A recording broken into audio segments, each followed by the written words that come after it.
Hola, espero que estén bien. Hoy es jueves 16 de julio y tengo una conversación espectacular. Muchos de ustedes me han pedido, Beto, ¿cuándo traes las conversaciones para atrás? Y de verdad, voy a empezar poco a poco a ir coordinando más conversaciones largas, con calma, para profundizar.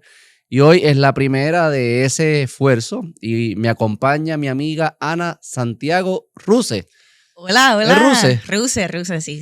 ¿Cómo De estás, Ana? Morovi. Estamos bien, gracias al señor Beto. Yo creo que son conversaciones buenas las que hay que tener porque es con las conversaciones que nosotros aprendemos y vamos desarrollando la línea de pensamiento que tenemos y quizás otras personas también se beneficien de eso. Así que. Y tú me propusiste tener una conversación sobre la conversión personal de ambos, la Sí, tuya y la el mía, proceso. el proceso, la evolución, los eventos, cómo pasó, Sí. cómo has llegado a la visión de vida y de mundo, ideológica, etcétera, que tienes hoy en día. Y querías tener esa conversación conmigo y dale, perfecto. La Dale. gente me está pidiendo eso, vamos a dárselo. Vamos a empezar con el contexto. Esto empezó hace como una semana y pico que estábamos en un evento, coincidimos. Y a ese evento yo invité a amistades de la universidad, o sea, amistades del alma. Y hay una de ellas, una de mis mejores amigas, ella ve mucho La Diestra, te ve a ti un montón. Okay. Y dije, manda saludos, ¿cómo se llama? Alondra. Un Saludito, saludo, te quiero, Alondra. amiga. Y yo le dije, mira, pues vamos a presentarte a Beto, porque ya que tuve el canal de él, tuve La Diestra. Y en esa conversación que tuvimos, pues ellos, ¿verdad? Empiezan a hablar de un montón de cosas y Beto estaba contándole de su proceso ideológico, de dónde él viene, que él viene de la izquierda, que tú lo has hablado varias veces, pero quizás no han entrado mucho. Sí. Y empezó a darnos sus anécdotas personales de dónde él estaba ideológicamente, que literalmente estaba al otro extremo. Ajá. Y en una, Alondra viene y me delata, que lo hizo con mucho amor y es la verdad, pero ella dice, oye, pero Ana era súper de izquierda también y Ana era súper feminista. Y yo, Alondra, ya no he hablado de eso, como que vamos a no hacerlo ahora, porque era un evento. Pero sí le di un sneak peek a Beto y Beto dijo, DH, pues hay que hablar de esto porque venimos de, ¿verdad? Somos personas ahora bien sólidas en donde estamos y cómo pensamos, pero ese proceso quizás para muchos no es claro, no tiene una línea, pero sí la tiene, la podemos trazar. Ok. Pues cuéntame, ¿quién eras tú cuando ella dice que era feminista? ¿A qué se refería y qué época de tu vida estamos hablando? Pues mira, vamos a empezar por el principio. Yo me crié en una familia cristiana, cristiana evangélica, pero había diversidad porque papi siempre fue más católico, más filosófico. Papi era más como que el que me enseñó a filosofar.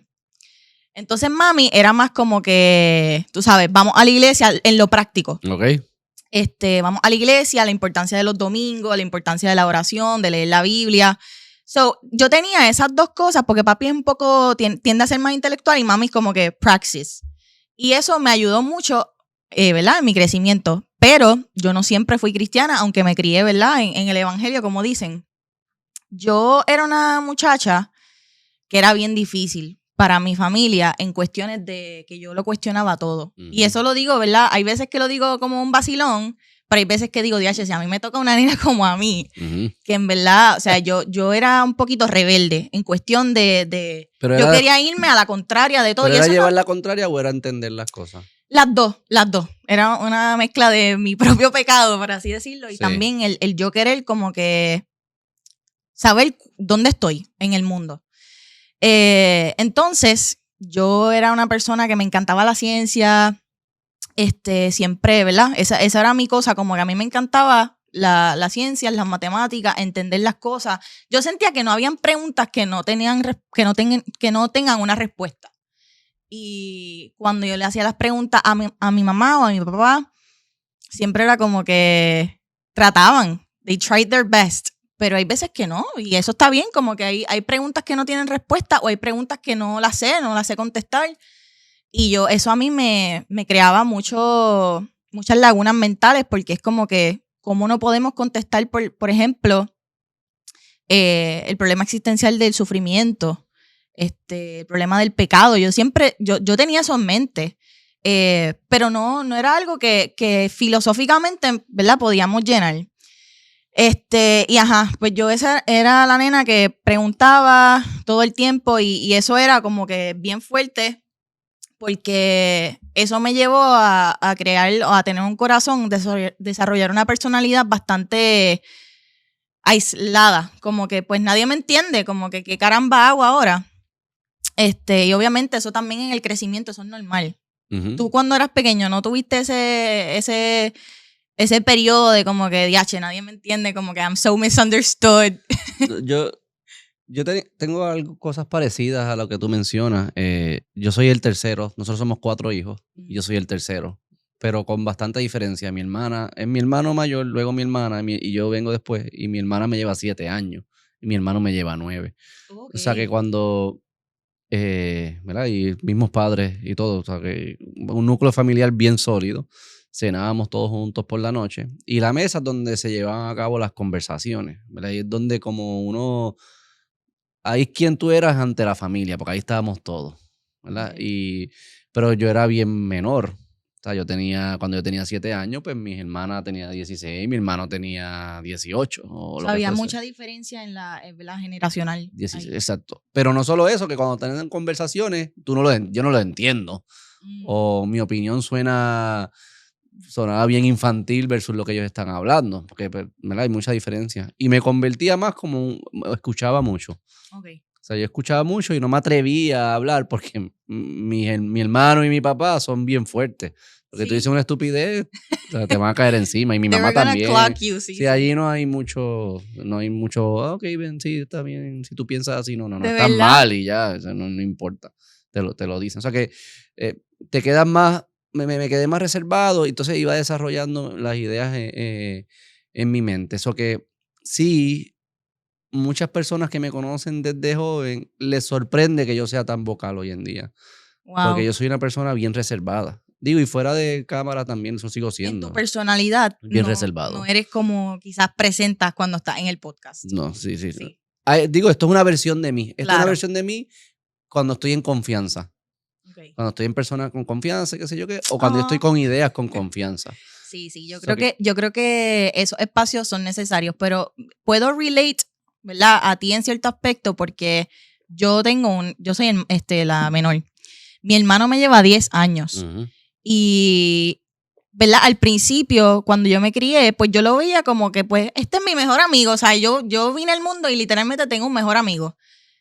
Pero era fuerte porque, primero, hombre, me lleva 10 años. O sea, algunas veces los juegos se pasaban pero en cuestiones de ideas, mi hermano siempre fue, por lo menos criándonos, ahora es súper GI, pero criándonos fue como que, mira, tú eres un ser humano libre, como que haz lo que tú quieras, como que...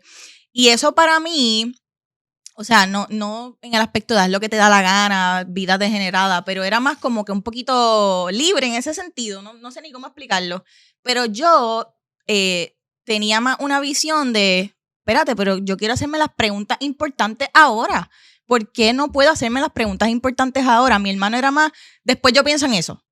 Y me lleva 10 años, pero yo en ese aspecto, cuando era más pequeña, teníamos esa diferencia, que yo siempre digo que en ese periodo de quizá, qué sé yo, 13 a 16, 17 años, que él tenía 23 a 26 por ahí, yo siento que yo lo crié a él en ese sentido y vacilamos con eso y en mi familia lo dicen porque él era más como que chilling, mira, college life, y yo era, ok, espérate, vamos a sentarnos, y en ese proceso... para quizás darle continuidad, que yo entro en estas crisis, yo pasé por crisis identitaria, Beto, como a los 13 años. Yo pensé que a mí me gustaban las mujeres. Y mi hermano fue el que me dijo, me acuerdo de esto como ahora, creo que nunca he dicho esto públicamente, pero eso fue frente al Irán Bithorn en la luz, para virar para Plaza, las Américas. Yo empecé a llorar, así random. Yo empecé a llorar porque yo pensaba que yo iba a ser lesbiana porque yo decía, estoy teniendo esta nueva conciencia de que hay cosas lindas, hay cosas feas, como que, y yo vi una mujer linda y yo dije, pues eso quiere decir que soy lesbiana porque eso es lo que te dice la cultura te dice, si eso te gusta, pues esa es tu identidad. Y yo me acuerdo que yo empiezo a llorar porque yo digo, esto no va a cuadrar, esto no cuaja con mi familia, no cuaja, ¿verdad? Y mi hermano me ve Él estaba guiando, me ve y me pregunta, Ana, ¿qué te pasa? Yo creo que ni se acuerda, yo no sé si se acuerde. Pero él me pregunta, ¿qué te pasa? ¿Por qué tú lloras? Y yo, Berti, él se llama Alberto y yo le digo, Berti, yo creo que a mí me gustan las mujeres. Y la respuesta de él me sanó tanto porque él dijo, nena, eso es normal, loca, eso se te va a ir tranquila, eso le pasa a todo el mundo, como que eso es parte del crecimiento normal, a ti te gustan los hombres, relax. Y yo, literalmente a mí las lágrimas se me fueron. Yo, pues yo estoy chilling. Como que fluye, el tipo fluye. Sí, mano, fluyó. Berti fluye. Y honestamente, eso fue un momento que si esa no hubiese sido su reacción, mi vida fuese totalmente diferente, Beto. Porque si él me hubiese afirmado, si él hubiese sido otra persona. Conviértelo en tu identidad. Sí, eso es cierto. En verdad, Ana, pues vamos a explorar esto o cómo vamos a hablar con papi y mami. Pero no, su reacción fue, mira, nena, eso es normal. Como que todo el mundo pasa por eso.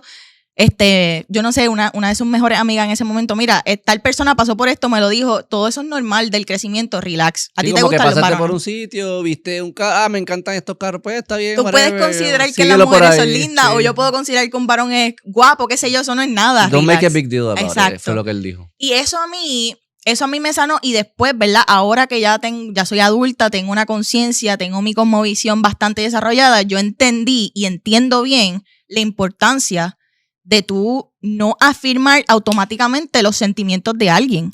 Claro. Eso, nada, eso es algo que como identidad. Exacto, eso es algo que yo, ¿verdad? Ahora puedo entender mejor. Pero ¿cuándo es que llega el feminismo? Pues el feminismo llega, ya yo estaba en ese ambiente. ¿Por qué? Porque, como te dije, me gustaba hacerme las preguntas difíciles. Yo pensaba que la forma de contestar las preguntas difíciles era con lo que me decía la cultura. En ese momento yo era bien ambientalista. ¿Qué año es esto?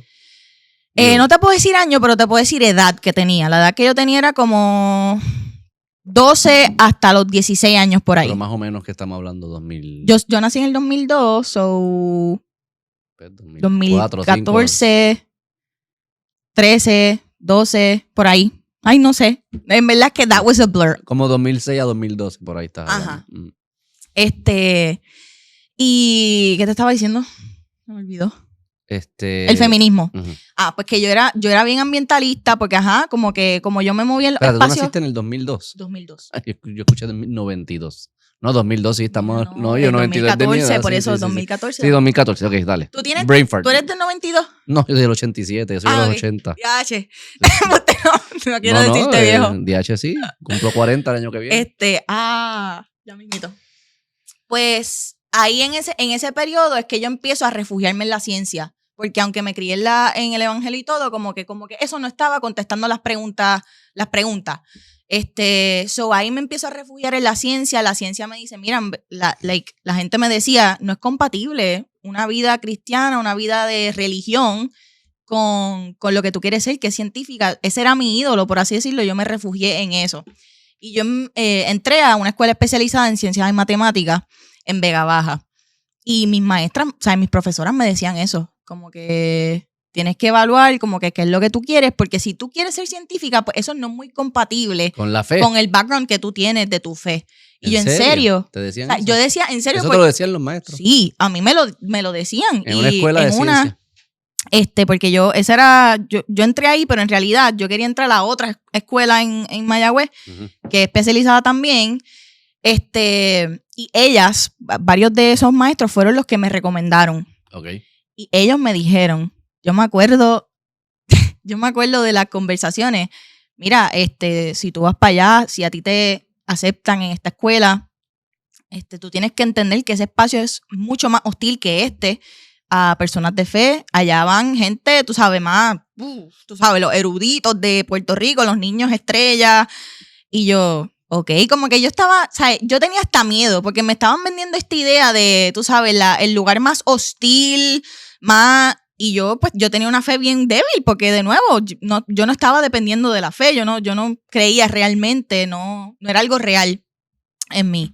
Pero nada, la cuestión es que entré a la escuela, esa fue mi high school donde me gradué, y... La de Mayagüez. Mayagüez, Croem, en Mayagüez.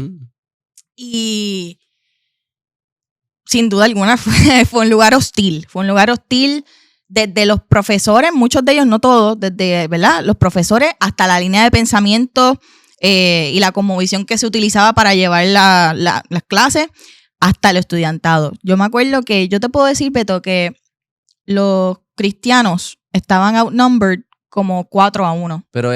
Pero, ¿sabes? Era como que se hablaba mucho sobre esto. Se hablaba mucho sobre esto porque... no le podían no hablarlo y ya. Sí, porque como estábamos hablando de un lugar altamente intelectual, la gente estaba constantemente debatiendo, era un lugar... Casi como una universidad. Sí, a mí me encantaba, o sea, Crown fue de las mejores experiencias de mi vida. Era un lugar brutal porque ese drive que yo tenía de cuestionarme las cosas, de allí todo, esa era la conversación común, literalmente estaba un agnóstico con un ateo, con yo no sé qué, y hablaban y estábamos allí horas porque nos quedábamos allá, ese era nuestro hogar, nosotros vivíamos juntos. Ok. Y yo me acuerdo como que yo entré con mucho miedo porque yo decía, ok, yo soy un baby Christian, yo en verdad no soy cristiana realmente, como que yo estoy aquí, pero not really. Y ahí yo fui vegetariana como 1 año y pico, porque eso era, tú sabes, la respuesta a todo. Yo obligaba a mi familia a reciclar, que total, yo no sé para dónde iba eso, ¿me entiendes? Ahora, yo no me cuestionaba eso en ese momento, ¿para dónde va eso? ¿Do we really recycle aquí en Puerto Rico? ¿Realmente reciclamos? Creo que se lo envían a otros países. Sí. Y probablemente lo botan en otros países. Eso no, sí. no lo sé, ¿verdad? No quiero sonar conspiranoico. Debe haber plantas conspiranoica. aquí, pero creo que hay algún % de lo que se recicla. No es otra cosa que ponerlo en un barco y sail away. Esas cosas como que crushed me. Cuando yo entendí el mundo, de verdad. Pues, yo era bien ambientalista. Cuando yo llegué a Croem, ese primer año completo académico, yo fui vegetariana, yo no me comía los churrascos que hacían allí, no me comía nada, porque era como que yo estoy matando animales, como que...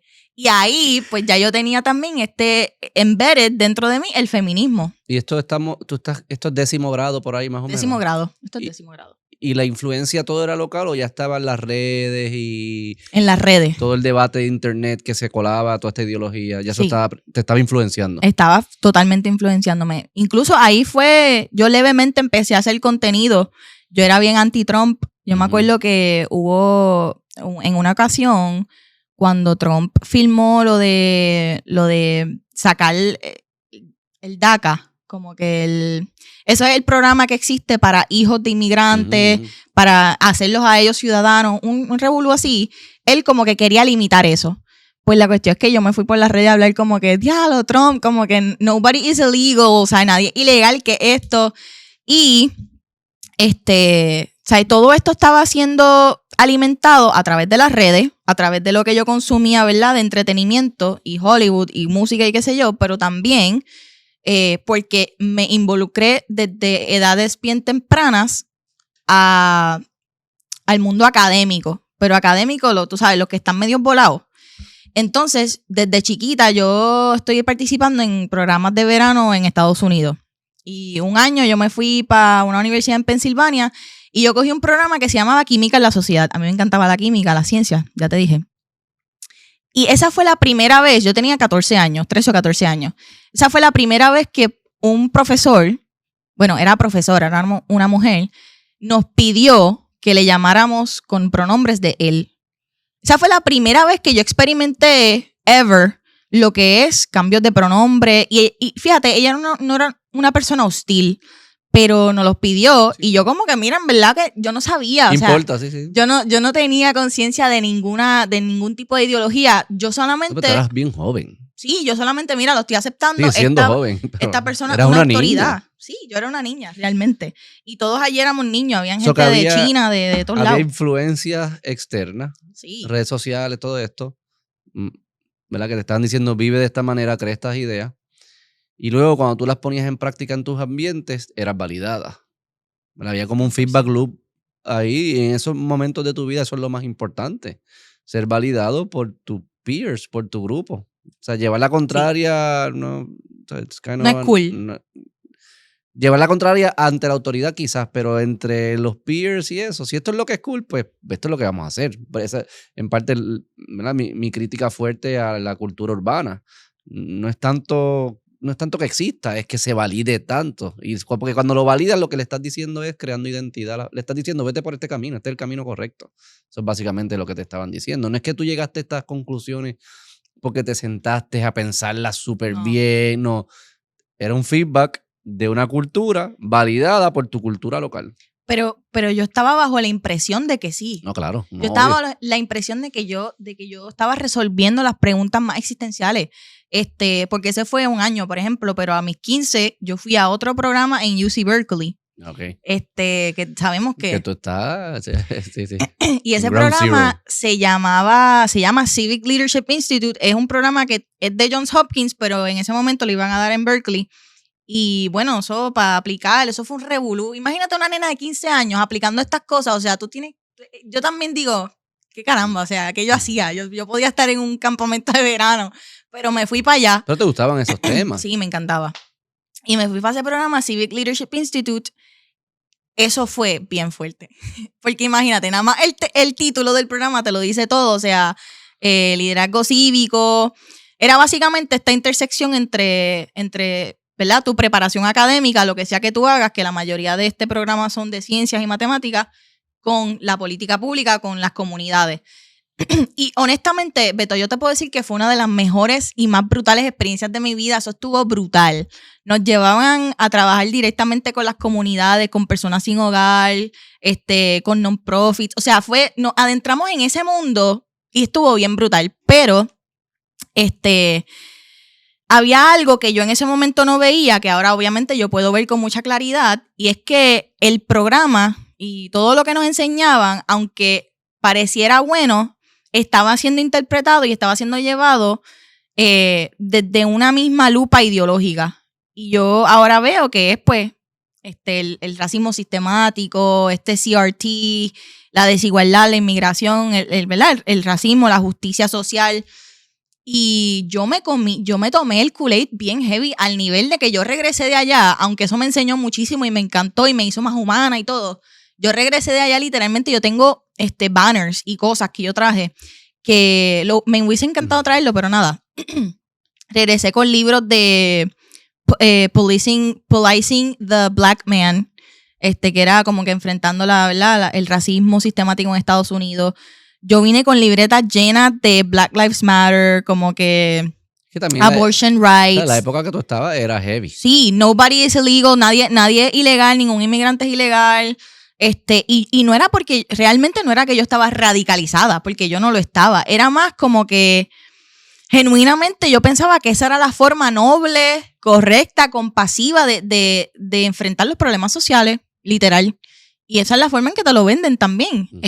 Tú estás pasando por este trabajo para tú analizar realmente cuáles son las problemáticas, pues estas son las soluciones, pero no te enseñan soluciones en su marco completo, te enseñan a través de una lupa. Y ahí es que yo entendí, ¿verdad? Ahora. Después yo entiendo que incluso la ciencia puede ser corrompida. Puede ser 100% corrompida. Digo, la ciencia es un proceso que lleva a cabo el humano.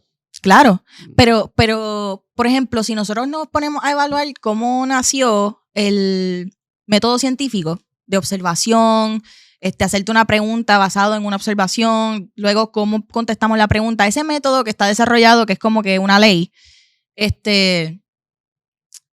si nosotros nos ponemos a analizar eso, Beto, la razón por la cual eso nació, en primer lugar, es porque gente quería descubrir lo que había detrás de la creación. O sea, quería descubrir la mente detrás de la creación y por eso es que llegamos a conclusiones, a diferentes leyes. Pero sí, creo que, ¿verdad? Mi proceso de llegar a la cosmovisión que tengo hoy día, que han pasado muchas otras cosas, pero fue rocky en el sentido de que no fue algo que un día yo vi a la diestra y dije, diache, esto me hace sentido. No, yo literalmente comencé del otro lado. Y yo creo que tú puedes relate, porque me estabas contando y yo quisiera que tú también me cuentes. Pero antes de entrar en eso, yo creo que algo que sucedió en tu mundo, escuchándote, tú tienes como dos pasiones intelectuales. Una es científica, de ciencias reales, como yo le llamo, y otras son ciencias sociales. Sí. Que para mí esa filosófico. Que la ciencia, cuando se añade ciencias sociales, ya para mí eso no es ciencia.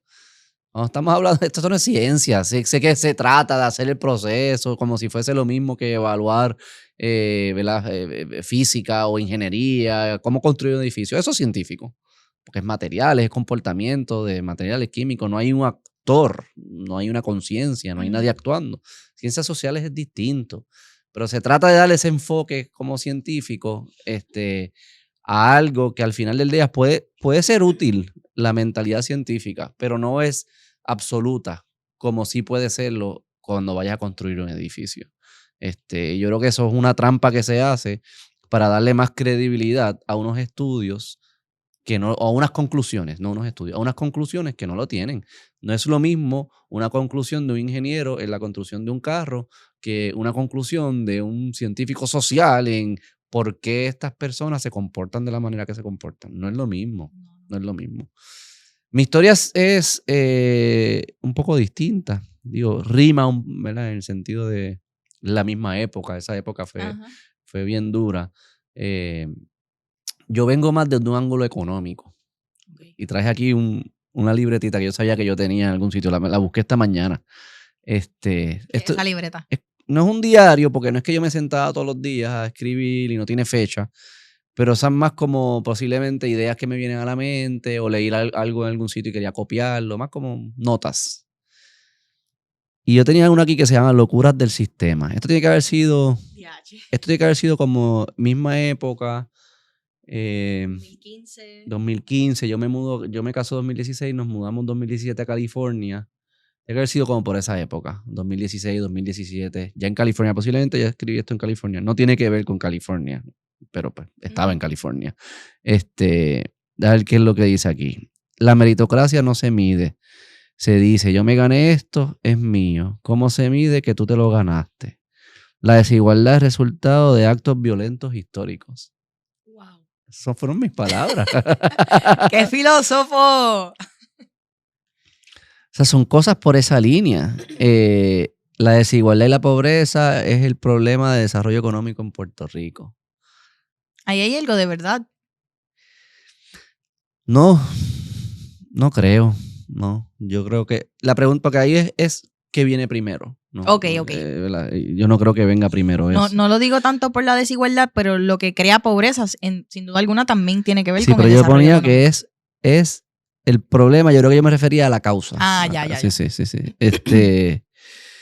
Tengo cosas también, yo creo que de burla a la fe, tengo que tener por algún sitio. Beto, de verdad. No, porque yo era las tres. Yo era socialista y si me tomaba ¿Socialista? Si me tomaba par de palos, pues marxista, ¿sabes? No, si hay que quemar, hay que quemar. ¿Qué? Pero espérate, Beto, tú eras socialista, pero tú estudiaste economía. No. Te voy contando. Dale. Déjame ver si contar alguna otra cosa más aquí. Jesús siendo el nene annoying en la escuela que usa al papá para salirse con la suya. Wow. Sí. Esa era mi mente. Y de seguro hay más cosas por ahí, tiene que haber. Es que como no está organizada, pues tuve que pescarla de esa manera. Sí, yo era socialista, ateo y independentista también. Que no tiene que ver, pero pues ¿por qué no? Si ya te comiste dos, pues comete tres. El socialismo viene...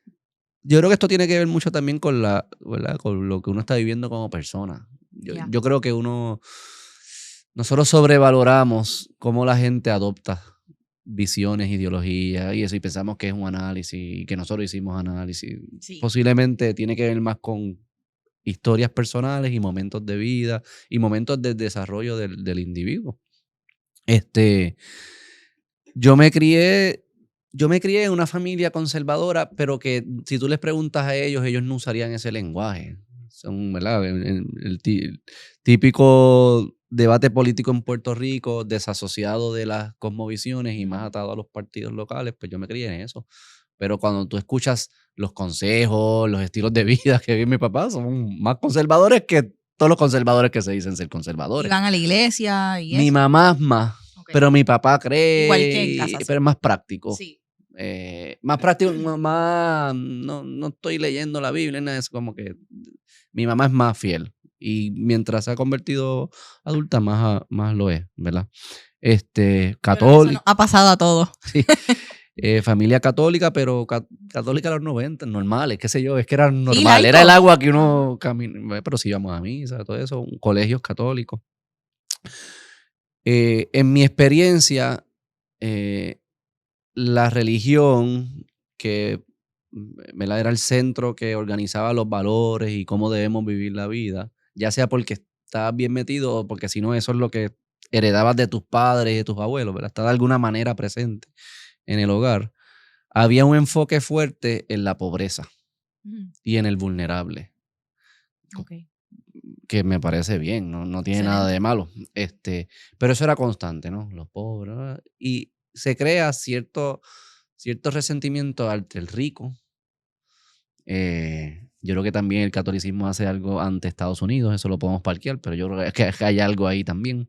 Este, pero más bien ante ¿verdad? Como que el resentimiento ante el rico, el pobre es nuestro enfoque, el vulnerable.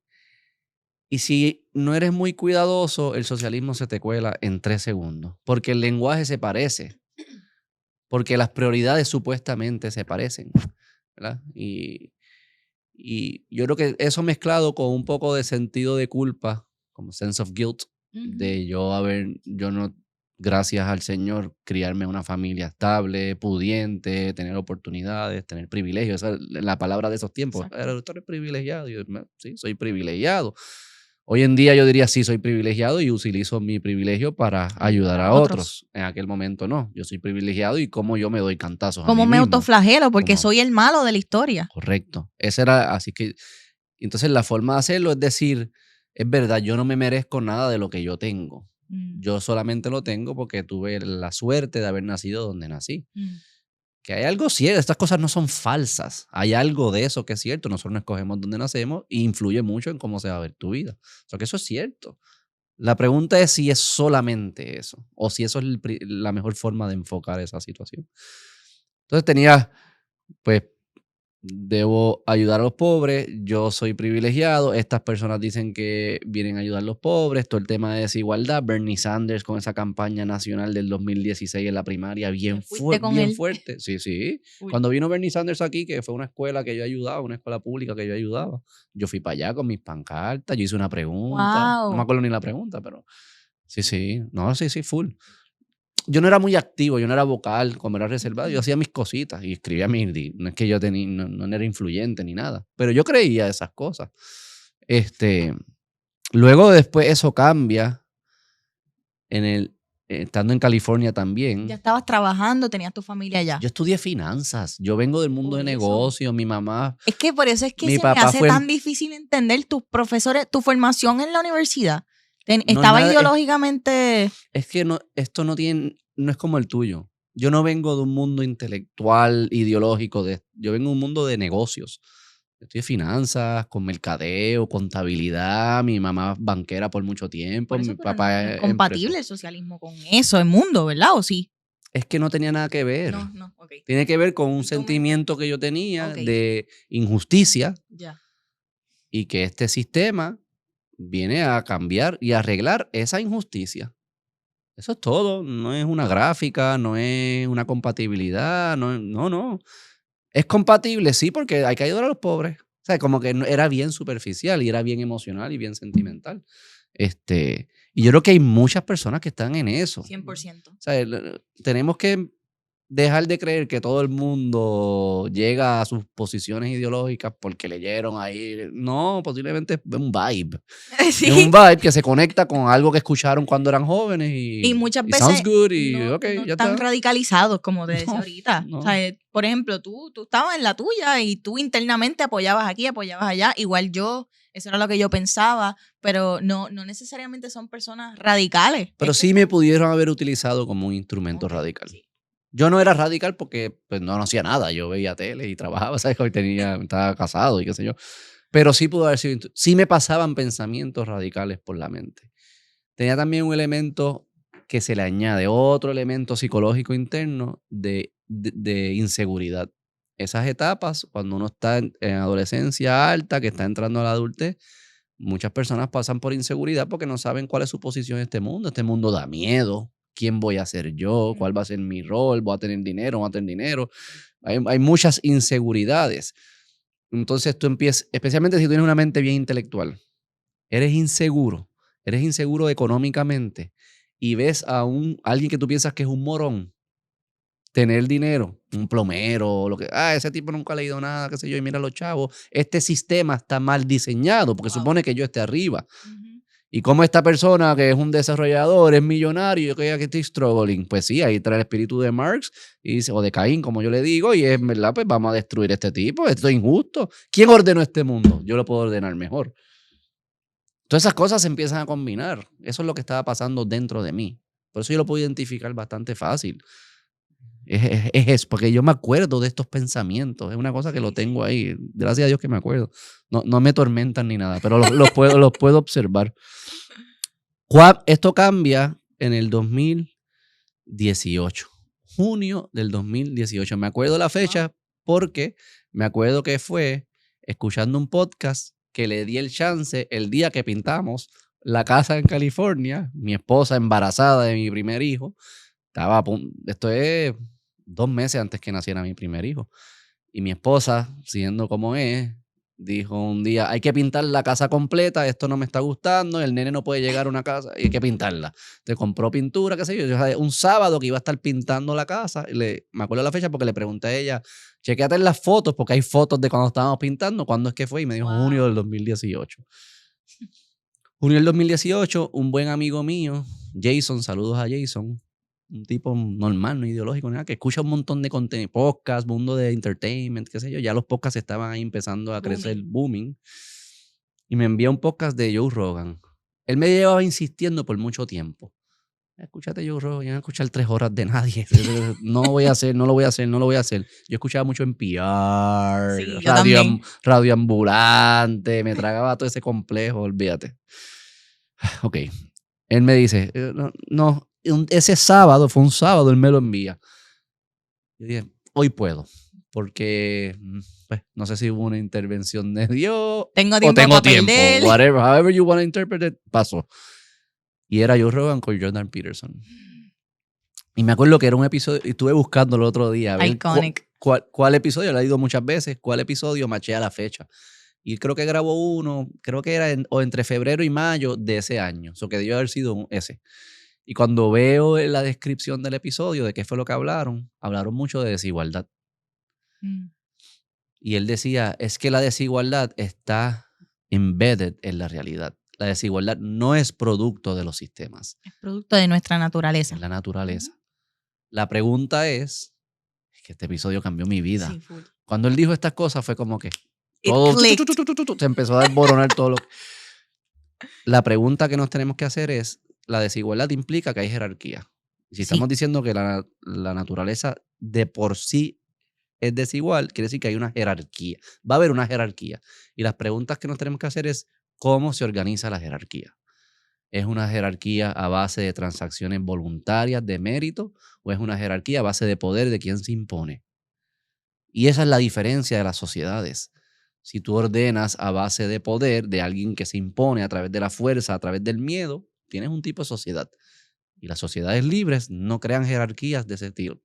Tratan de protegerse, porque es un instinto humano de imponerse, pero tratan de protegerse y crean sistemas, narrativas, cuentos, moral, reglas, principios, para protegerse de la jerarquía del poder y tener una jerarquía de méritos, autoridad legítima, etcétera, etcétera, etcétera. Representación. Esa es la democracia, ese es el libre mercado, eso, todo eso. Wow, eso cambió mi vida por completo, porque todo esto de Bernie Sanders y toda esa ola se basaba en que la desigualdad es injusta. Pero en que hay que resolver el problema de la desigualdad. Porque es injusta. Pero la injusticia es solo un acto humano. La naturaleza, el huracán no es injusto. Es mala suerte, si quieres llamarlo de alguna manera. Puedes decir es indeseable, pero no es injusto. Injusto es un acto humano. Solo lo único que puede ser injusto es un humano con otro. O un humano con otro ser vivo, si quisiera, ¿verdad?, extenderlo a los animales. Pero es un acto humano lo que es injusto. Pero si la desigualdad es natural, no es injusta. No puede serlo. Ahora, hay desigualdades que sí son injustas, pero no el componente de desigualdad, sino qué fue lo que se hizo para organizar los recursos en ese lugar. Si se utilizó la fuerza, eso es injusto. Pero el socialismo es fuerza. Todo esto se empieza ¿verdad? Obviamente, empieza a cuajar. Y lo bueno es que entonces en ese momento, Beto, también entiendo, ¿verdad?, interpretando lo que nos estás diciendo, Lo que cambió ahí es que alguien te lo explicó parte por parte, te explicó lo que es la naturaleza humana, te explicó lo que son las 100%. ideas, las fuentes, las corrientes filosóficas dentro de lo que en lo que estabas envuelto. Y eso te ayudó a entender como que, wait, espérate, esto quiere decir que quizás no tiene sentido lo que yo estoy pensando, lo que yo creo. 100%. Obviamente, gracias a Dios que existen los algoritmos, que a veces no son buenos, pero a veces son buenos en el sentido de que dijeron, ¿te gustó esto? Pues aquí tienes una avalancha de contenido. Jordan Peterson por ahí No, para y abajo. Peterson, y lo bueno de Rogan es que, ¿te gustó o no? Joe Rogan era un centro de distribución. Sí. Tú ibas a Rogan y conectabas con un montón de personas, ideas, y luego tú seguías a esas personas, ¿verdad? Y así sucedió. Y no es que se transformó de la noche a la mañana. Lo primero que se transforma es lo económico. Porque ya me quito lo de la desigualdad. Digo, ok, pero el pobre sigue siendo pobre. ¿Cómo hacemos para que no sea pobre? Y otra idea que también me enseña Jordan Peterson, y después la escuchas por todos lados, no es que sean ideas de él es un gran comunicador. La pobreza es el estado natural del ser humano. Todos eran pobres. Y tú dices, claro. El problema, lo que tenemos que estudiar no es la pobreza, es la riqueza. Cómo alguien dejó de serlo. Y entonces ahí entra el capitalismo, el libre mercado, la utilización de recursos. Y se empieza a conectar lo que me llevó hacia el socialismo. Le empiezo a contestar y a entender mejor saliendo del socialismo. Porque si yo entro al socialismo para ayudar a los pobres, y una vez me enseñan evidencia, digo, bueno, pues si yo soy consistente y la razón por la cual yo estaba ahí era por eso, yo tengo que salir de esto y salir corriendo, irme al otro lado. Y ahí empiezas a conocer pues, de la Unión Soviética, del comunismo y que no es tan lindo como suena. Porque yo no sé si hubo adoctrinamiento por mucho tiempo, pero también hubo abandono. Entonces uno, como no tenías estas guías intelectuales, pues tú encontrabas lo que te hablaban en la red. El primero que hablaba, lo pues, que estaba de moda, pues sí. ese es. O sea, no era como que te presentaban ambas ideas, es que tú escuchabas una y ya, y te ibas por ahí. Y tampoco uno hacía tanto trabajo de rebuscar y de... Sí. Y entonces ahí es que empiezo y me convierto libertario. O sea, mi primera movida es de socialismo libertario. So, fuiste de un extremo a otro de intervención estatista, como que tenemos que... Odio el gobierno. Lo sigo odiando, ¿no? Pues le voy añadiendo otras variables. Okay. Pero ¿te consideras al día de hoy? No. No, ¿te considerarías libertario? No fuese como me identificaría. Tengo muchas inclinaciones libertarias, pero no es el tope de mi jerarquía. Y puedo explicar por qué. Pero conté mucho de mí. Ya ahora sí, tú haznos catch up de cómo fue que tú saliste, ¿verdad? Porque tú estabas ya ahí bien metida, pues toda la presión de tu escuela, los distintos campamentos de verano, talleres que asististe. Pues sí. Ya tú eras esa persona. ¿Qué pasó? Yo era esa persona y en ese momento, ¿verdad? Retomando esa historia de la escuela en Mayagüez, fue ahí como que en el lugar más hostil, en el lugar menos esperado, que mi fe se solidificó. No sé por qué, obviamente yo puedo decir que fue Dios, como que honestamente yo no lo planifiqué, yo no lo quería, yo no lo busqué, pero ahí como estábamos bien expuestos a estos debates existenciales como, ¿verdad? El origen del cosmos, de la vida. Teníamos incluso, y esto es algo que yo aprecio mucho de mi escuela, teníamos debate como parte de una de las clases del origen de la vida, del origen del universo, y tú podías escoger qué tú querías debatir. Y yo me acuerdo que yo dije, pues, yo soy cristiana, vamos a ver si puedo... Yo no tenía mucha esperanza. Porque yo decía, esto no es incompatible, supuestamente, eso es lo que me han dicho, pero hice mi research, debatí y me fue súper bien. Anyway, la cuestión es que en ese ambiente de debate abierto de ideas y todo eso, me topo con la apologética, con esta rama de la fe, por así decirlo, que no es solo de la fe cristiana, hay apologistas de otras fe, incluso ateos. Pero me topé con la apologética cristiana, del origen del universo, ¿verdad? De entender de dónde venimos, ese aspecto trascendental, no meramente material y físico, que era lo que yo tenía en mi mente. O sea, en mi mente somos un canto de átomos, somos un canto de materia flotando en el universo, no hay ningún tipo de ontología, o sea, no tenemos un propósito mayor que simplemente existir, ¿me entiendes? Y ya. Así que ese aspecto de la apologética me ayudó mucho a entender y ¿verdad? Solidificar mi fe en un aspecto más filosófico. Y yo me acuerdo que yo no sé por qué Dios es funny a veces, porque yo honestamente no entiendo, porque yo no estaba preparada para hablar de esto en ese momento, yo no estaba sólida, por así decirlo. Pero yo me acuerdo que cuando entonces yo empiezo a identificar estas diferentes figuras que me ayudaban a entender mi fe desde ¿verdad? Los datos, la ciencia, yo empecé a leer un montón y pues obviamente en las conversaciones que tenía pues hablaba de eso. Y una vez, como les dije, yo me quedaba en mi escuela, o sea, yo dormía, yo vivía allí en la residencia de las muchachas. Una vez vino una muchacha a preguntarme, mira, ¿y qué tú estás leyendo? ¿Y qué dice la Biblia? ¿Y qué dice tal cosa? Y yo estaba full metida en la lectura, en la Biblia, yo estaba en todo, como que yo estaba tratando de buscarle sentido a mi fe y cómo era posible, o sea, si era posible, en efecto, yo perseguir una carrera en ciencia sólida, seria, manteniendo mi fe. O sea, ese era el dilema en ese momento para mí. Y esa muchacha vino y empezó a hacerme preguntas. Una muchacha súper atea, pero de que hostil. A mí me llegó a tratar mal, como que, pues, ajá.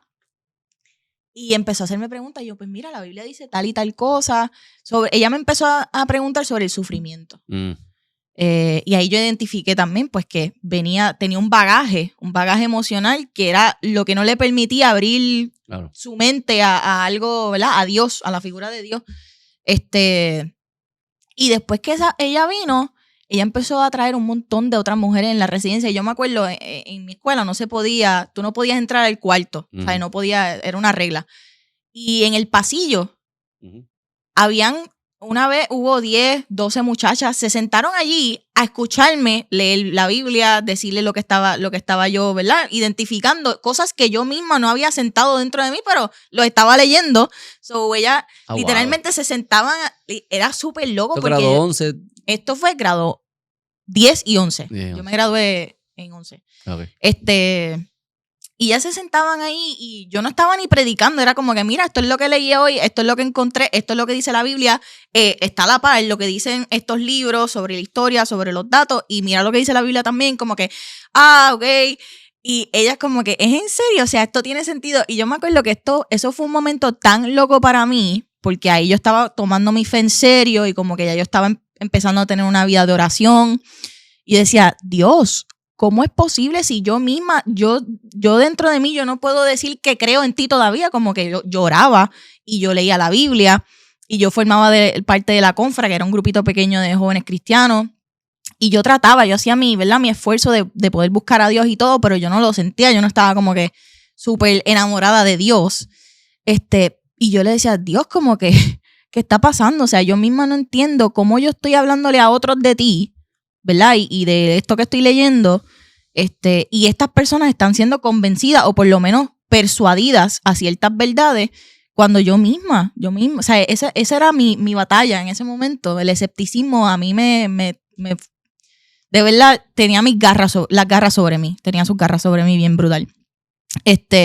Así que nada, ese proceso me solidificó mucho porque ya no estaba leyéndolo, ya la lectura y la investigación que estaba haciendo no me estaba sirviendo a mí, como que no estaba a mi merced. No era simplemente para llenarme de datos y espepitar. Era para de verdad entender, primero, y segundo, otra gente estaba dependiendo de lo que yo aprendía.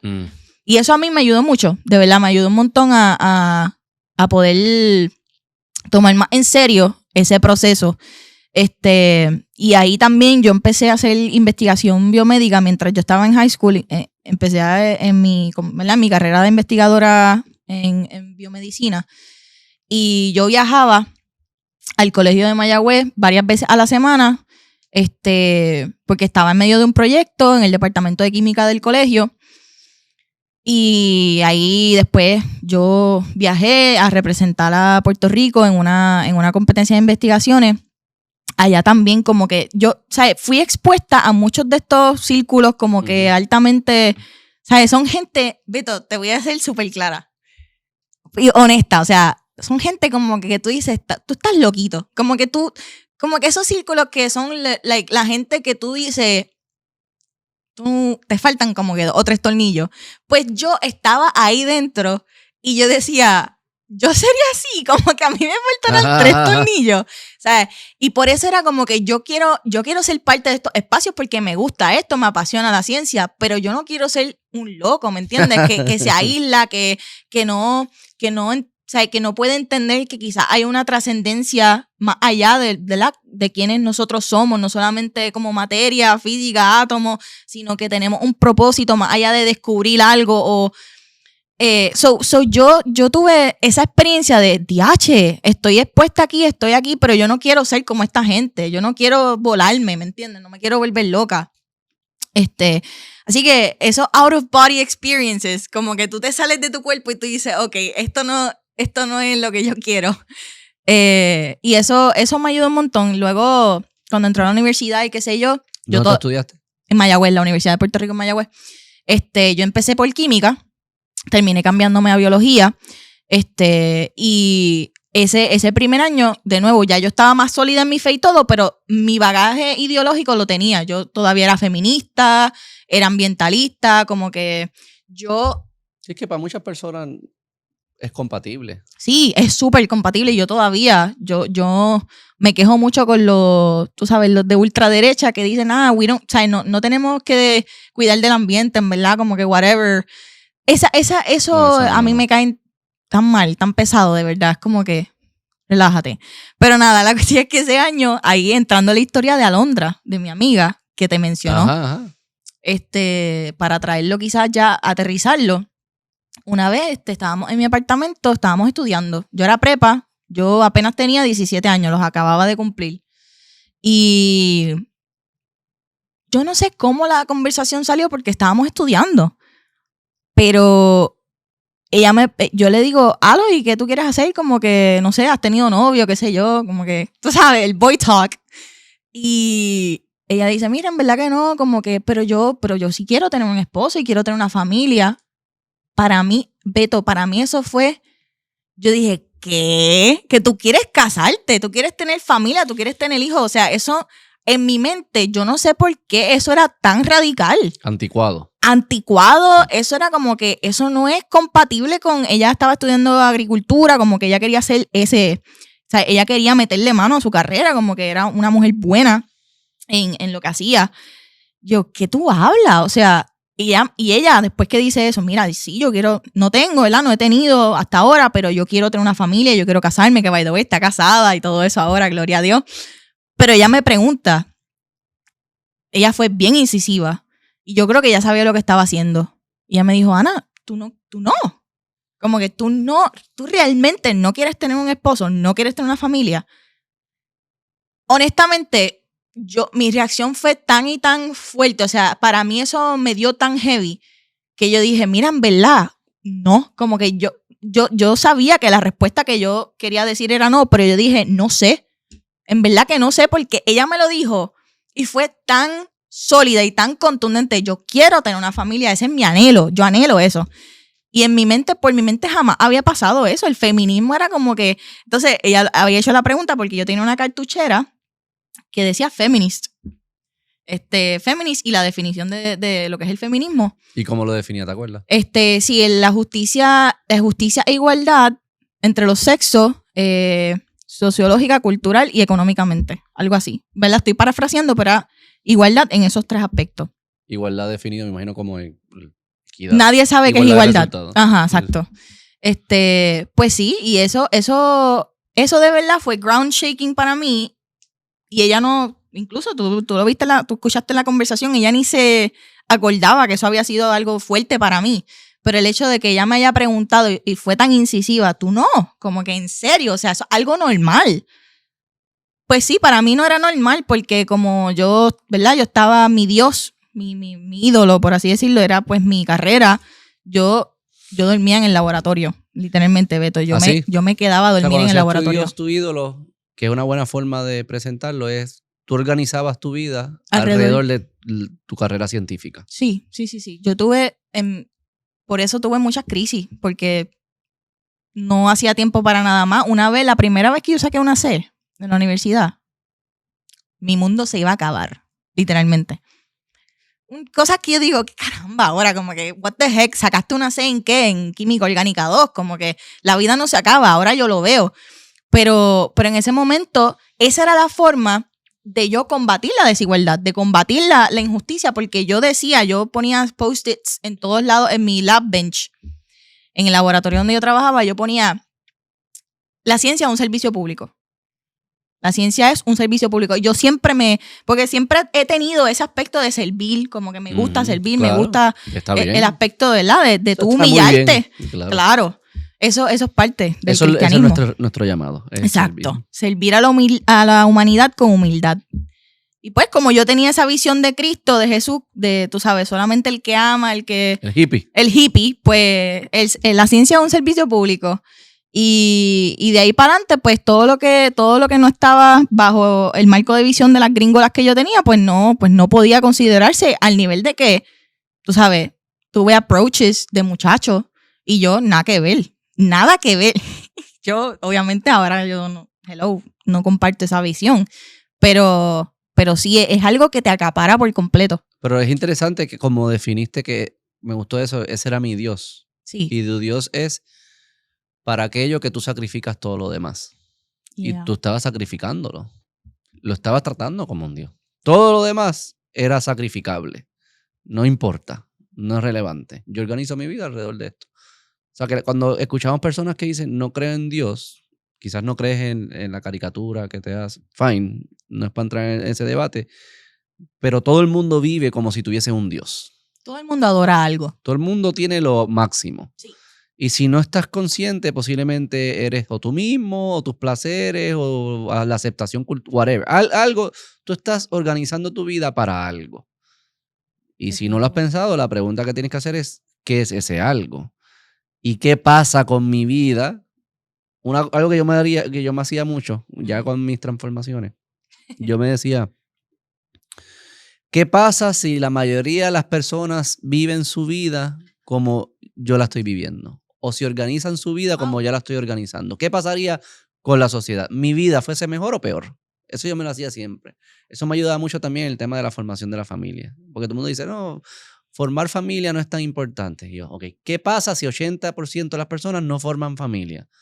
Colapsa. Pues entonces sí es importante. No puede ser. No puede ser que algo, ¿verdad? No, nunca me había topado con alguien que se hiciera esa pregunta. Sí, así es que yo... O sea, si mi vida fuese replicada masivamente, el mundo fuese peor o mejor, básicamente sí, eso. Pero a nivel de principios, no a nivel de específico. Ok, exacto. Porque, si todo el mundo haría podcast, colapsa el mundo. Sí, está bien, pero no estoy hablando de eso. Hay que llevarlo a un degree por debajo, ¿no? Un poquito más filosófico, de principios, de cómo ordenan su vida, que es importante. La jerarquía de su vida. Todo es jerarquía. Sí, todo. Dios es el tope de la jerarquía.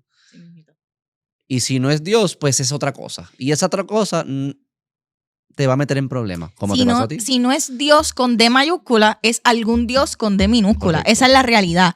Y es como tú dijiste, puede ser tú mismo, puede ser tu trabajo, puede ser tu carrera, pueden ser tu hijo o tu matrimonio. Puede ser lo que sea. Pero eso es bien interesante porque cuando tú te conviertes padre, o sea, cuando tú tienes una vida que no hay muchas cosas pasando en tu vida, pues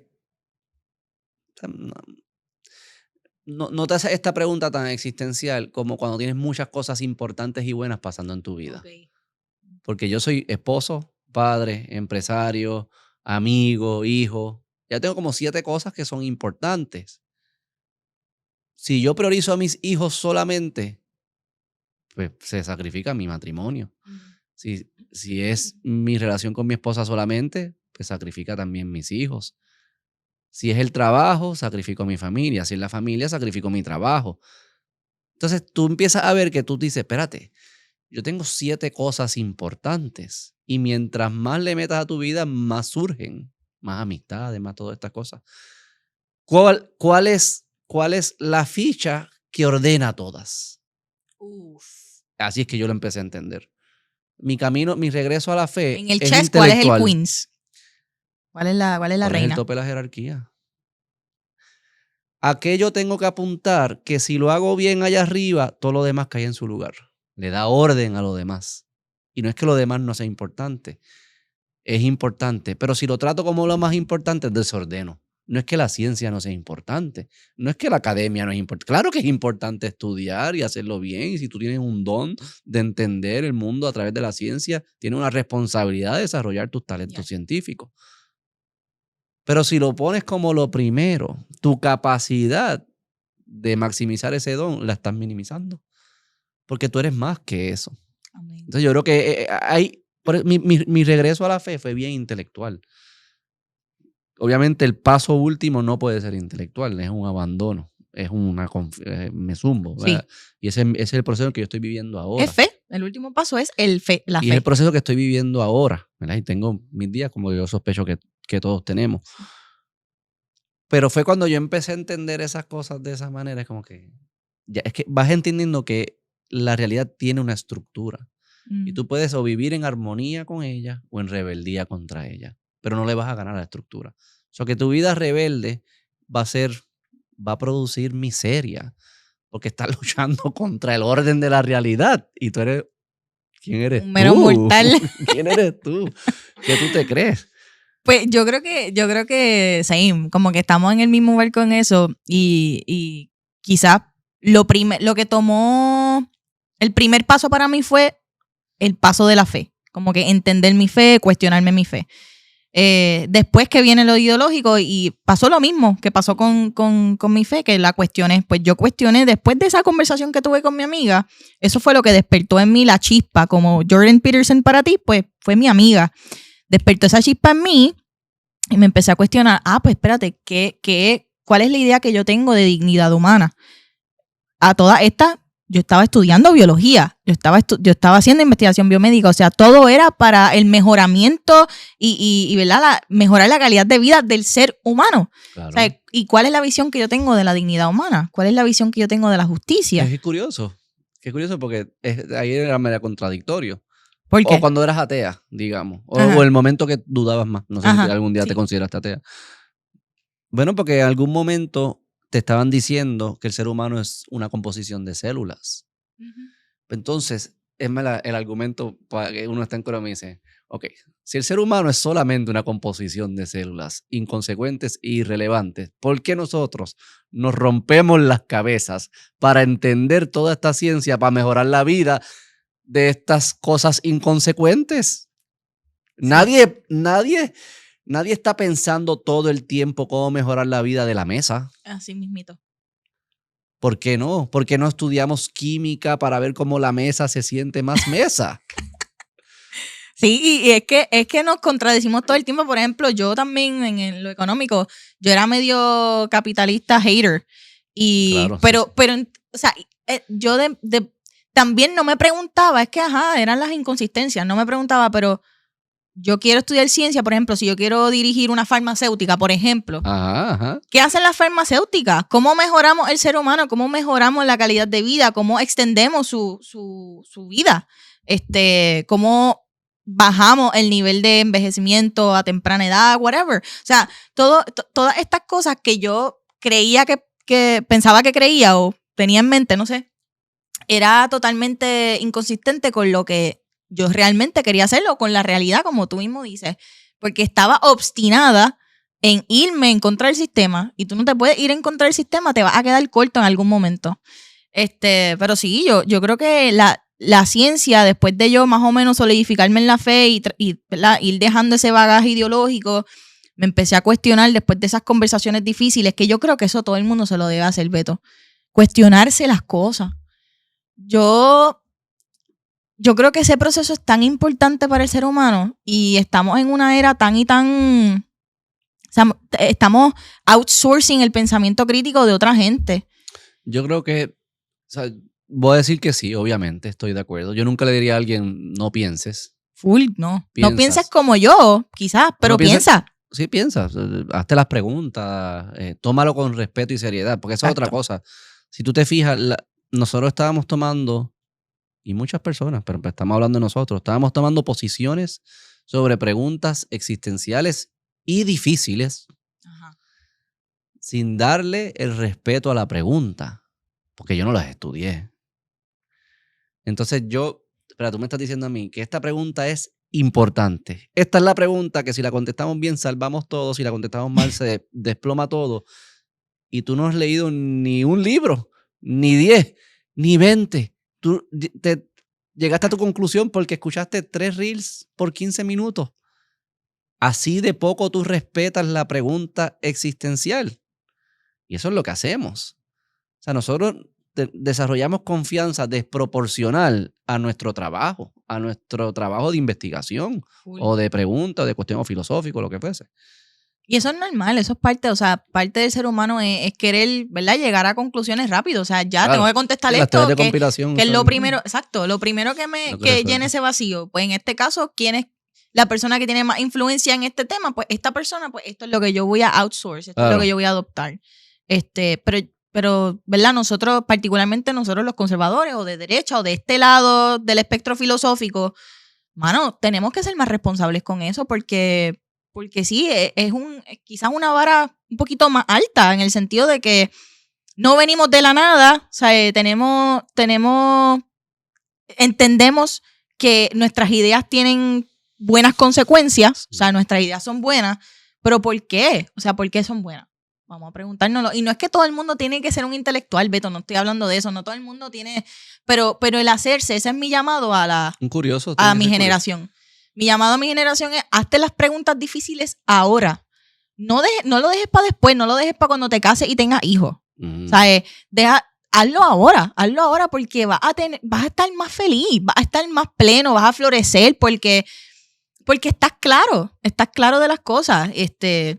Y nada, para terminar la historia, a más o menos donde estoy ahora, en la universidad, pues ahí empecé a deconstruir ese bagaje ideológico y en el 2021 la pandemia sí me radicalizó un poquito. Yo como que dije, mano, esto está el garete porque yo trabajé en los efforts biomédicos a nivel federal de COVID. Y yo trabajé con proteínas no estructurales del COVID porque yo trabajaba con biología estructural. Y mano, yo vi literalmente de primera mano, yo con mis propios ojos vi cómo la ciencia estaba siendo corrompida, la data literalmente no, porque vamos a presentarlo de esta forma para que el flujo del dinero sea mayor. Ah, sí, tú para viste. Justificar. ¿Tú lo viste? Yo lo vi, ¿No te lo contaron? No. Ah, wow. Y eso fue en un laboratorio nacional. Yo 2 años consecutivos trabajé en un laboratorio nacional. Wow. Yo me acuerdo cuando, yo le he contado antes en el podcast, cuando no podía salir, que estaban las cuarentenas, pero entonces empezaron las protestas de Black Lives Matter. Y ahí sí se podía, y salieron estos científicos, head de agencias y científicos de las universidades diciendo, como un video, como que sí se puede marchar porque el racismo es más peligroso para la salud que el virus. Ay, mira, por favor. ¿Tú lo viste? ¿Tú te acuerdas de eso? Claro que me acuerdo. ¿Qué es esto? El 2020 fue como que loco. A fever's dream, como que a fever dream. Porque es como que nadie... Te mata una Benadryl a cool y... Sí, todo el mundo estaba dormido. Y yo, o sea, yo también, la pandemia también fue la que me levantó. Y ahí fue que nació Verdad Amplificada. ¿verdad? Mi espacio digital con una amiga mía, así random. Y eso fue, al principio fue en anonimato porque teníamos mucho miedo. La pandemia reforzó mis instintos libertarios. Sí. Claro, porque era la lucha de hasta dónde llega el gobierno. ¿Qué el gobierno puede o debe hacer? ¿Cuál es la responsabilidad del gobierno? ¿Cuál es la responsabilidad del individuo? Y ahí eso se quedó bien magnificado. Pero aún yo seguía libertario.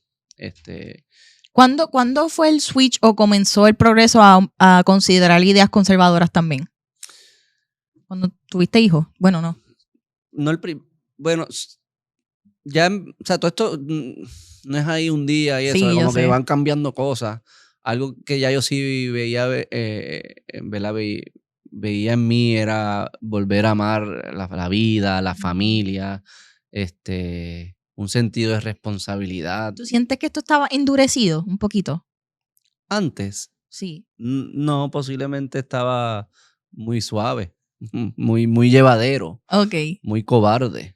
Posiblemente era más, eso me describía más. Muy inseguro. Cuando empiezo a consumir mucho de este contenido, que el lenguaje empieza a cambiar, empieza a nutrirse de un montón de otros ámbitos de la vida. Pues antes yo consumía muchos medios tradicionales, lo que consumía todo el mundo, tanto locales, pero principalmente Estados Unidos. CNN, HBO, qué sé yo, NPR. NPR, Vice, New York Times. O no leía el New York Times, pero pues, consumía gente que me estaban hablando del New York Times. Como que era eso, era el mainstream burbuja. normal. Esos medios hablan sobre temas, es que son bien simplistas y son fragmentados. Ellos no te presentan una visión integrada del ser humano. Ellos te presentan pues, psicología por acá, economía por allá, familia por acá, criminalidad por acá. Es todo como que si son cosas separadas. Wow. Que es bien interesante porque estoy seguro que si tú lo pudieses zoom in, tú dirías, pero espérate, estamos hablando de las 5 mismos, es la misma persona. Es el papá.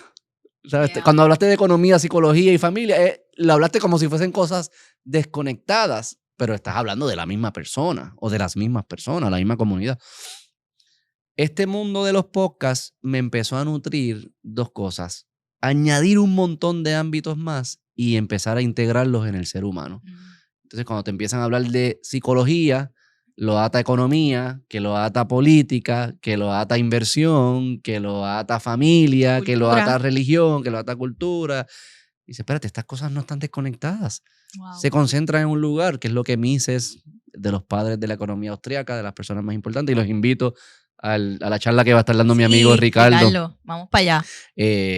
Cómo pensar como economista, y él va a estar hablando sobre la acción humana. Cuando tú estudias la economía austriaca, tú no hablas de números, tú no hablas de gráficas, tú no hablas de curvas, tú hablas de una cosa, acción humana. Y desde el humano se desprende toda la teoría económica. Pero es desde el humano, porque quien actúa es el humano. La economía no actúa, actúan humanos. Y quien se beneficia o se perjudica al final es el humano. Es humano en relación con otros humanos. Eso es lo que, ¿verdad? Lo que explica todo lo que es social, ¿verdad? Antes de lo trascendente. Es el humano actuando, Sí mismo. tomando decisiones. Cuando tú empiezas a entenderlo de esa manera, y fue por todo eso, fue como que para eso te cambia todo tu paradigma. Y también te inserta en algo más grande que tú. ¿Verdad? Tú eres un individuo como parte de algo grande. Y esto lo traen mucho los conservadores. Edmund Burke dice que la sociedad es el pacto entre los muertos, los vivos y los no nacidos. Eso es lo que es una sociedad. Es un pacto en el tiempo, tiene un elemento del tiempo. Entonces tú eres un jugador dentro de ese pacto, lo que implica responsabilidades. No tus deseos, no, responsabilidades para que el pacto continúe y florezca. Y una vez me empiezan a hablar de esa manera, entonces ahí yo estoy claro que yo quiero expandir mi familia. Yo tenía un hijo. Yo siempre he dicho que gracias a que personas me compartieron estas ideas y yo conecté con ellas, mi hija existe y mi tercer hijo existen. No existieran. Yo no creo que existieran. Yo creo que yo me hubiese quedado con uno. Yo no sé si yo quería, a mí no me importaba. Y mi esposa me dijo, vamos a tener uno. Y yo, tengamos uno. Pero no era como que yo quería, no era nada. Si ella me decía, no vamos a tener hijos, está bien, no tengamos hijos. No, it's not a thing. Wow. Y una vez eso cambió en mí, no. Yo quisiera tener 6. Hay que popular, hay que populate the earth. Es que cuando tú llegas a donde debes estar, te das cuenta. Y floreces. Es como que algo hace, yo le he dado clic, es como que se está pasando algo que tiene sentido. Eres parte de la armonía, estás bailando en la armonía. Mi movimiento full ya de libertario conservador, que de nuevo, el instinto antigobierno, eso yo no creo que nunca se me va a ir, y yo creo que eso es parte del espíritu conservador, especialmente el poder centralizado. Es que en el discurso libertario no se incorpora el discurso de deberes. Porque la única lógica libertaria es el principio de la no agresión. Déjame quieto. No le hagas daño a nadie y no te hagan daño a ti y no te agredan. Pero no te ayuda a definir, ok, pero ¿cómo vivo? ¿Qué hago? ¿Para qué uso mi tiempo, mis talentos? ¿Los uso, no los uso? ¿Me quedo acostado? ¿Qué hago? El libertarianismo no te dice nada. Es neutral ante eso. Porque en sí mismo no tiene una base moral que lo explique. Bueno, tiene una base moral de la no agresión. Pero no de responsabilidad. No, porque es una teoría en relación del ciudadano y el gobierno. Exacto. Es que para mí está bien. Sobre teoría política o teoría de gobierno, pues me tiene sentido. Una relación, cómo el ciudadano se debe relacional ante la fuerza. Pero se queda corto en todo lo demás. Entonces, cuando yo veo los problemas en Puerto Rico, la crisis demográfica y un montón de otros problemas, digo, pero es que si el discurso no incluye deberes y responsabilidades y llamados, invitación, actuar de cierta manera, pues no vamos a lograr nada. Si yo puedo decir gobierno salte, pero yo siempre he dicho, Puerto Rico con un libre mercado lleno de tráfalas no es un mejor Puerto Rico, es un Puerto Rico más libre, I guess, pero está lleno de tráfalas, ¿qué importa? Yo quiero que no haya tráfalas. Entonces, China está booming y China es como un país comunista. sí, China es raro. Sí, China es otro aspecto, pero lo que digo es que, como que comparable en el sentido de que tú puedes estar bien económicamente. O sea, en el sentido de que hay en China no es realmente un libre mercado, pero las ideas que componen lo que estamos evaluando también importan. Tiene que florecer el espíritu humano. Al final del día, eso es lo... Así es que yo mido el éxito. Tiene que haber muchas personas florecidas y que florezcan. Eso es lo que diría Burke. Tú heredaste un jardín, manténlo y siémbralo para adelante. Amén. So que ahí es que se va dando, ¿verdad? Ya esos clics. O sea, que yo paso de socialista a ultra mega capitalista libertario, que lo sigo siendo, en ese sentido, en el ámbito de relación ciudadano-gobierno. Luego conservador, porque empiezo a incorporar ese lenguaje de que hay unos proyectos más grandes. Tú eres parte de algo más grande, te tienes que insertar. Pero siga por el ámbito secular. El último brinco, que es el de fe, sucede primero, ¿verdad? Como te expliqué, mediante la vía intelectual. Lo entiendo. Entiendo esto de la jerarquía de valores. Entiendo que es necesario. Entiendo que es necesario, entiendo que es bueno, entiendo que es útil, entiendo que transmite cosas buenas. Pero mi relación seguía siendo la misma. Ahí yo me empiezo a forzar. Yo soy católico, ir a misa. Okay. Pues ve a misa. Ve a misa. No falte. Ok, voy a ir a misa. Presta atención en misa. Ok, presta atención en misa. Cómprate un libro y léelo. Cómprate un libro. Como que haz las prácticas. Eso es bien... Yo creo que viene hasta los judíos. Es bien católico. Haz las prácticas y en las prácticas algo surge. Sí, en el proceso surge. Y yo lo vivo, porque yo puedo dar testimonio que cuando uno es padre, es esposo, cuando uno sirve, hay una presencia. Y si tú tienes los oídos abiertos y el corazón abierto, la vas a presenciar. Y ya el último brinco es empezar a vivirla de una manera. Y ya cuando lo empecé a vivir, pues lo logré. Y yo como lo he explicado antes, cuando estoy, ¿verdad? Con mi esposa, a veces nosotros nos salimos de ritmo. Eso pasa en las parejas, como que empezamos a chocar. Salimos de ritmo. Yo puedo hacer un análisis de que salimos de ritmo, por qué salimos de ritmo. Pero el conocimiento no me pone en ritmo. Y yo lo que quiero es estar en ritmo con mi esposa, en armonía. Para yo estar en armonía, yo tengo no que conocer, que actuar de una manera para entrar en armonía. Tengo que bailar con ella, tenemos que hacer cosas juntos.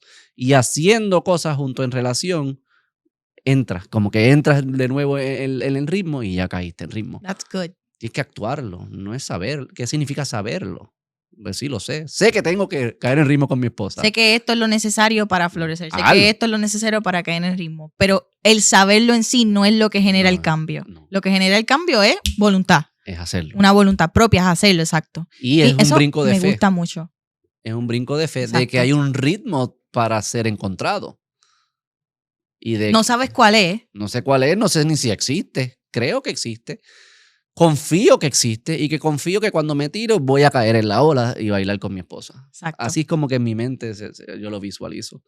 Y esa ha sido, ¿verdad? Pues ya la conversión ahí, ya full, donde encajan esos tres donde encuentras mayor sinergia entre lo que dices, piensas y lo que estás experimentando porque lo vives también. Sí, obviamente con todos los retos del día a día, que pues eso siempre es parte, pero esa ha sido, ¿verdad? Mi evolución ideológica y personal, es bien personal, extremadamente personal. Y yo creo que nosotros que queremos llevar estas ideas y ayudar a las personas a entenderlas y con la esperanza de que las influencien, tenemos que entender que estas son cosas personales. Yeah. Esto no es, me pongo una camisa de un color, otra de otra. Esto no es desconectado de la vida de la persona. son ideas, y cuando uno está hablando a muchas personas, pues sí uno está hablando quizás en el abstracto o en eso, pero al final del día tiene que conectar con una persona en particular, en una vida en particular, con relaciones particulares. Al final, quien te transformó a ti fue tu amiga. Digo, te transformó el Espíritu Santo, pero tu amiga abrió. Sí, sí. Quien te hizo una pregunta fue tu amiga. Quien te hizo volver a la fe fue una contrincante intelectual que te hizo 3 preguntas. Uh-huh. Fueron relaciones humanas lo que pasó ahí. No fue unos seminarios. Bla, bla, bla. Uh-huh. Fueron momentos particulares personales. Y yo creo que nosotros tenemos que entender eso. Si nosotros queremos, ¿verdad? Contar nuestros testimonios y que hopefully personas vivan estas mismas transformaciones. Sí, exactamente, porque si no, los otros días yo estaba leyendo, estoy terminando el libro del Progreso del Peregrino, y si nosotros no aterrizamos estas ideas y no entendemos que también se necesitan esas relaciones humanas, se necesita el practicarlo, pues vamos a ser como el camaleón. Vamos a literalmente leer y espepitar, pero nada se asienta dentro de nosotros y nada crea un cambio interno dentro de nosotros y por lo tanto después externo. O sea, todo empieza por lo que tú consumes y lo que se asienta aquí, y después tú lo vives o lo sacas para afuera a través de tus acciones y tu carácter. Así que no podemos, ¿verdad? Nos debe aterrar, y no en un sentido de llamar a que ahora estemos perseados, pero nos debe aterrar hasta cierto punto esa inconsistencia. Así que sí, las ideas tienen que aterrizar en nuestra mente para que nuestro corazón las entienda y podamos actuarlas, porque las ideas son buenas, estas son buenas. Las ideas de entender la realidad, de entender la jerarquía, de entender que Dios es ¿verdad? Que somos trascendentales, de que tenemos un alma. Todo eso, todas esas ideas son buenas, pero solamente son buenas cuando somos capaces también de aterrizarlas en la vida real y actuar como que creemos eso, no como si se nos olvidara. De acuerdo. Así que, una última que se me pasó a mencionar, que también fue una de las piezas clave, fue reconocer la verdad como objetiva. A mí también. Existen cosas ciertas y no todo puede ser cierto si a la gente le da la gana. Y no solo verdades, sino morales objetivas. Existe el bien, existe el mal. Eso, una vez lo encaja, también te obliga a organizar tu vida entonces acorde con eso. Y que sí, en ocasiones tienes que override tus propias emociones, porque así mismo. Pues, si tú sabes que eso es lo que hay que hacer, eso es lo que hay que hacer. Sométete a la verdad. Fíjate, y creo que es importante que aunque haya, ¿verdad? Tenemos diferencias clave en nuestros procesos de conversión o de este proceso ideológico, pero algo que tenemos en común es que ninguno de los dos buscó ser conservador, ninguno de los dos buscó, o sea, no había como que quiero ser esto. Fue un proceso natural, fue un proceso normal, todo lo contrario, no estábamos hostiles. No tenía sentido serlo. Exacto. Porque no era cool ser, era Exacto. bien hostil serlo por un tiempo. Así que yo creo que también se trata de nosotros mismos, recordarnos a nosotros mismos y también decirle a la gente que no se trata de probar tu punto, si tú quieres ser conservador o quieres ser de izquierda o de derecha, whatever, busca la verdad. O sea, póntelo como bastión, literalmente la palabra dice eso, ponte la verdad y llévala en tu cuello, átala a tu cuello. Pues búscala verdad, y yo creo que nada más ese proceso de humillarte a ti mismo y entender que yo no tengo la verdad en su plenitud, tengo que buscarla, está fuera de mí, no está dentro de mí, pues eso te puede ayudar a poco hacer eso mismo, los clics cambian aquí y allá, así que busquemos la verdad y yo creo que el resto va a venir naturalmente. Sí, busca la verdad, acércate a ella y baila con ella. O sea, es alegre. Amén. No Cool. es ahí. Baila con ella, love sí, that. Tú sabes Guitar Hero, el Sí, juego ese. Yo lo veo mucho así porque tú tenías que mantenerte como que en la línea. Tenías que hit it. Entonces tú te desvías, ay, cómo llego. Sí. Pero estando ahí es bueno. No es ahí un sufrimiento, al contrario. Sí, hay sacrificios, todas esas cosas son ciertas, pero no pesa. No pesa. Algo más, presenta ahí, da tus redes a las personas. Pues nada, Ana Santiago Ruz en las redes, RUSSE, y tengo el espacio digital Verdad Amplificada. Somos varios jóvenes metiendo mano ahí en estos temas también, tratando de buscar la verdad y inspirando a los otros en mi generación a poder también buscarla. Así que amiga gracias. de la diestra y Futura diestrosa. Estamos trabajando para eso. Gracias, Beto. A ti. Y ustedes, si les gusta este contenido, dale like, suscríbase, comente, compártalo. Agradecido siempre por todo el apoyo. Recuerden, julio 28 a la 1 de la tarde en Ponce, en la gran ciudad del sur de Puerto Rico de Ponce. Tenemos el evento Pensando como un economista con Ricardo Rivera. Vayan para allá, no se lo quieren perder. Son las semillas que necesitan para empezar a pensar sobre la economía, pero van a ver cómo todo esto se empieza a conectar con todos los demás temas, como bien conversamos hoy. Nos vemos la próxima. Bye.